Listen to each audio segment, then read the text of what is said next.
अस्सलाम वालेकुम dear students. आज के लेक्चर में हम बात करेंगे about magnetic properties of static current. Static current के बारे में लास्ट लेक्चर्स में भी कुछ डिस्कस किया था। आज हम इसकी कुछ मैग्नेटिक प्रॉपर्टीज़ को डिस्कस कर लेते हैं, ठीक है। तो सबसे पहले यहाँ पर देखते हैं, हमारे पास यहाँ पर जो है वो the branch of physics which deals with the magnetism due to electric current or moving charges is called electromagnetism. Electromagnetism की यहाँ पे एक डेफिनेशन लिखी हो, तो यानी कि ये फिज़िक्स की वो ब्रांच है जो कि मैग्नेटिज्म के बारे में डील करती है ड्यू टू इलेक्ट्रिक करंट की वजह से, आर मूविंग चार्जेस या फिर मूविंग चार्जेस की वजह से।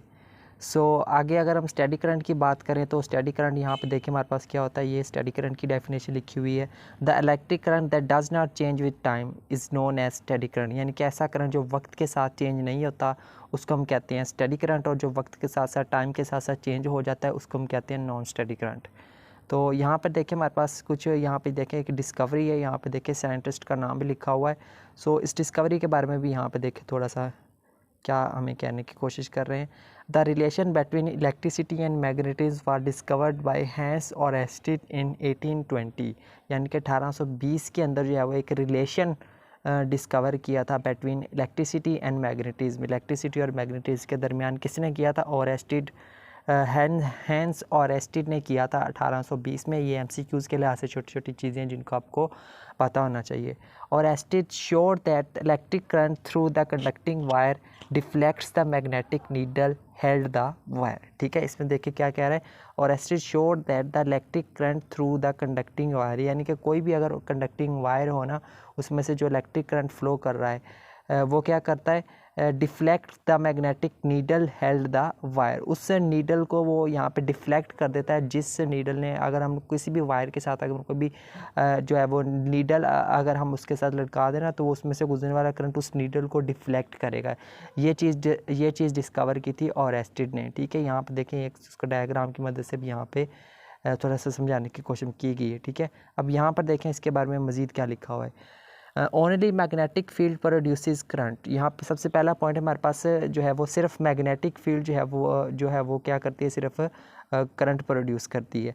When direction of current in conductor is यहाँ is reversed then deflection of magnetic needle is also reverse. ठीक है, डायरेक्शन के बारे में यहाँ पे बताया हुआ है। और नंबर तीसरा पॉइंट है हमारे पास, on increasing the current in conductor then the diffraction of magnetic needle increases. तो जितना ज़्यादा करंट उसमें से फ्लो करेगा उस वायर में से, उतनी ज़्यादा वो जो नीडल जो है वो क्या नाम उसका, वो डिफ्लेक्शन शो करेगी। ठीक है स्टूडेंट्स, तो उसके बाद अब यहाँ पर आ जाए। ठीक है, ये हमारे पास और Oersted discovered a magnetic field around a conductor carrying current element facts are. ठीक है, उसके बारे में कुछ फैक्ट्स से उनको यहाँ पे हम देखते हैं। यहाँ पे वन बाय वन करके स्टडी करेंगे। सबसे पहले जो पहला फैक्ट है ना उसको देखें, यहाँ पे वो है हमारे पास ये लिखा हुआ है। ठीक है, तो इसको मैं रीड करने लगा हूँ। A magnetic at rest produces a magnetic field around it while an electric current at rest produces N electric field around it. ठीक है, तो मैग्नेट क्या करता है? रेस्ट की हालत में अपने इर्द गिर्द मैग्नेटिक फील्ड प्रोड्यूस करता है, जबकि एक जो इलेक्ट्रिक चार्जेस होते हैं वो रेस्ट की हालत में अपने गिर्द गिर्द इलेक्ट्रिक फील्ड जनरेट करते हैं। ठीक है, ये बात आपने हमेशा याद रखनी है। एक मैग्नेट अपने अराउंड रेस्ट की हालत में मैग्नेटिक फील्ड, और एक जो इलेक्ट्रिक चार्ज है वो रेस्ट की हालत में अपने अराउंड इलेक्ट्रिक फील्ड जनरेट करता है। सेकंड पॉइंट देखें यहाँ पे हमें क्या बता रहा है ये, a current carrying conductor has a magnetic field and not an electric field around it. एक करंट कैरिंग कंडक्टर यानी कि ऐसा करंट कंडक्टर जिसमें से करंट फ्लो कर रहा हो, उसके अराउंड, उसके इर्द गिर्द हमेशा मैग्नेटिक फील्ड जनरेट होगी, कभी भी उसके इर्द गिर्द इलेक्ट्रिक फील्ड जनरेट नहीं होगी। ठीक है, इंपॉर्टेंट पॉइंट है, इसको भी आपने याद रखना है। उसके बाद यहाँ पे देखिए हमारे पास जो थर्ड पॉइंट है वह an electric field can not be produced without a charge whereas a magnetic field can be produced without a magnet. ठीक है, अब यहाँ पे देखिए वो एक इम्पॉर्टेंट पॉइंट को डिस्कस कर रहा है। वो कह रहा है कि जो इलेक्ट्रिक फील्ड है ना वो कभी भी चार्ज के बगैर हम पैदा उसको नहीं कर सकते, उसको प्रोड्यूस नहीं कर सकते, जबकि एक मैग्नेटिक फील्ड को हम मैग्नेटेड के विदाउट मैग्नेट हम उसको प्रोड्यूस कर सकते हैं। ठीक है, क्योंकि मैग्नेटिक फील्ड, जो मैग्नेट जो है वो मैग्नेटिक फील्ड प्रोड्यूस करता है, जो चार्ज है वो इलेक्ट्रिक फील्ड जनरेट करता है, लेकिन हम चार्ज के बगैर इलेक्ट्रिक फील्ड को कभी भी जनरेट नहीं कर सकते, जबकि मैग्नेट के बगैर हम मैग्नेटिक फील्ड को जनरेट कर सकते हैं। ठीक है, काफ़ी इंपॉर्टेंट पॉइंट था, उसमें यहाँ पर आ जाए। ठीक है, अब ये हमारे पास एक आखिरी पॉइंट है इसका, all oscillating are an accelerated charge produces electromagnetic wave in addition to electric and magnetic fields। ठीक है, तो इस पॉइंट को भी आपने अच्छे से देख लेना है। उसके बाद इसका एक लास्ट छोटा सा टॉपिक है करंट कैरिंग एलिमेंट। ठीक है, इंपॉर्टेंट है शॉर्ट क्वेश्चंस और एमसीक्यूज़ के लिहाज से, इसको देख ले ज़रा पे। ठीक है, यहाँ पे देखिए इसकी डेफिनेशन लिखी हुई है, वो है हमारे पास a very small element A B of length D L of a thin conductor carrying current I is called current element. ठीक है, ये अगर ये देखें, अगर ये कोई भी हमारे पास अगर ये कंडक्टर जिसमें से करंट फ्लो कर रहा है, ठीक है, so a very small element A B of length D L. ठीक है, एक छोटा सा अगर हम एलिमेंट ले लें, जैसे यहाँ पर लिया हुआ है, ठीक है, जिसकी यहाँ पर देखिए ये लिया हुआ है, ठीक है, उसकी लेंथ क्या हो, हमारे पास ई बी जो है वो ए बी हमने एक स्मॉल एलिमेंट ली है कंडक्टर में से, और उसकी जो लेंथ है वो हमारे पास डी एल है। ठीक है, तो उसमें से करंट भी फ्लो कर रहा है। ठीक है, तो इस तरह के एलिमेंट को हम क्या कहते हैं, करंट कैरिंग एलिमेंट कहते हैं। ठीक है, मैं मज़ीद यहाँ पे देखिए इसको यहाँ पे एक्सप्लेन करने की कोशिश की गई है।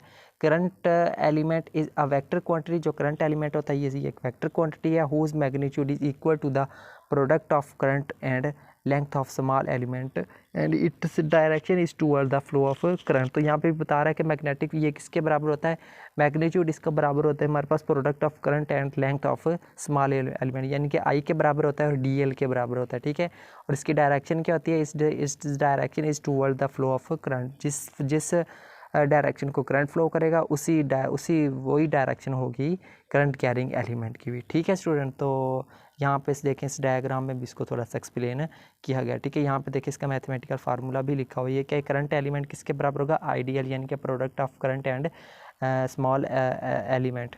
तो ये इसको हम जो है वो ये बी डी एल, और बी डी एल क्या है हमारे पास यहाँ पे, B is directly proportional to I. ठीक है स्टूडेंट, तो ये था हमारा आज का लेक्चर जिसमें हमने 3 टॉपिक्स को डिस्कस किया है। तो उसमें जो है वो मैग्नेटिक प्रॉपर्टीज़ को भी डिस्कस किया है हमने, करंट कैरिंग एलिमेंट को भी हमने डिस्कस किया है। सो इसका आप यहाँ पे स्क्रीनशॉट ले सकते हैं। ठीक है, तो यही था स्टूडेंट्स आज का हमारा लेक्चर। मिलते हैं नेक्स्ट लेक्चर में, तब तक के लिए टेक केयर एंड अल्लाह हाफिज़।